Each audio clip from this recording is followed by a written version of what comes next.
কালাম নাই, সারাদিন TV, cassette, mobile ইত্যাদি এগুলো দেখে সময় ব্যয় করে নাকি করে না?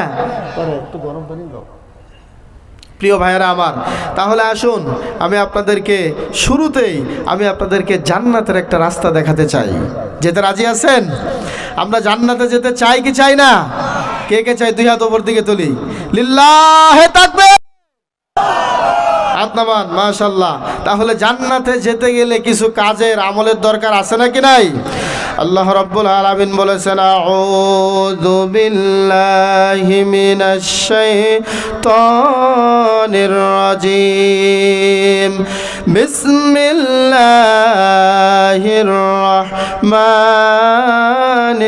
রহিম, ওয়াসারিউ ইলা মাগফিরাতিম মির রাব্বিকুম ওয়া জান্নাতিন আরদুহাস সামাওয়াতু ওয়াল আরদু উইদ্দাত লিল মুত্তাকিন। জোরে সরে বলেন আল্লাহু আকবার।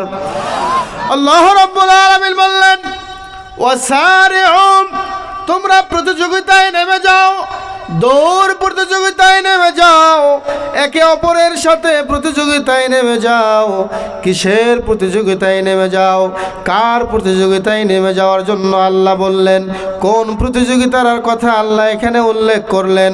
আল্লাহ পরের শব্দে বলছেন, ইলা মাগফিরাতিম মির রাব্বিকুম ওয়া জান্নাতিন আরদুহাস সামাওয়াতু ওয়াল আরদ। বলেন সুবহানাল্লাহ।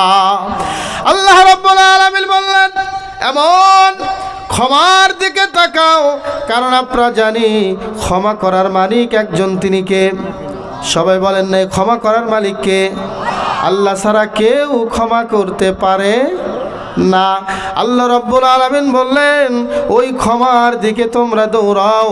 সাথে সাথে আল্লাহ আরেকটি কথা বললেন, ওয়া জান্নাতিন, এমন জান্নাতের দিকে দৌড়াও যেই জান্নাতের পরিধি গোটা আকাশ এবং গোটা জমিন। বলেন সুবহানাল্লাহ।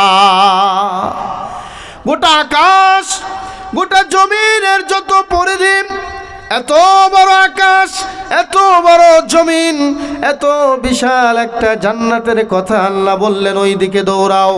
ওই জান্নাতটা কার জন্য প্রস্তুত করেছেন আল্লাহ সেটাও বললেন, উইদ্দাত লিল মুত্তাকিন, মুত্তাকিদের জন্য আমি আল্লাহ এত বিশাল জান্নাত প্রস্তুত করে রেখেছি। বলেন সুবহানাল্লাহ।